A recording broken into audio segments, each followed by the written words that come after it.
ইয়া আল্লাহ, আপনি আমাদের আত্মীয় স্বজন যারা কবরবাসী হয়েছেন তাদেরকে আপনি মাফ করিয়ে দিন মাওলা। ভাসানী হুজুর, নূর প্রতিমান সন্তান আদি পরিবার যে যেখানে শাহিদ আছে মাওলা। টাঙ্গাইলে পৌঁছে আমাদের কাছে এটা প্রথম দায়িত্ব মনে হয়েছে যে মাওলানা ভাসানী কবর জিয়ারতের মাধ্যমে আমাদের টাঙ্গাইলের যে পদযাত্রা, আমাদের কর্মসূচি সেটি শুরু করা। আপনারা সকলেই জানেন যে মাওলানা ভাসানী ছিলেন কৃষক, শ্রমিক, মেহনতি মানুষের রাজনীতিবিদ।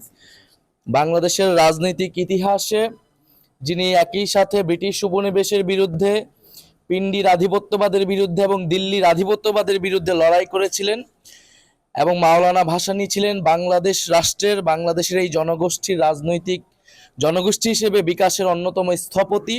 এবং মাওলানা ভাসানী যেই রাজনীতি করে গিয়েছেন, যেই স্বপ্নের বাংলাদেশ, যেই মেহনতি মানুষের বাংলাদেশ প্রতিষ্ঠা করতে চেয়েছিলেন, জাতীয় নাগরিক পার্টিও সেই উদ্দেশ্যেই প্রতিষ্ঠিত হয়েছে।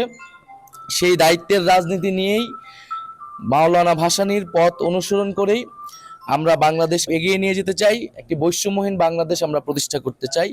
সেই জায়গা থেকে আমরা মাওলানা ভাসানীকে আজকে স্মরণ করছি শ্রদ্ধার সাথে জাতীয় নাগরিক পার্টির পক্ষ থেকে।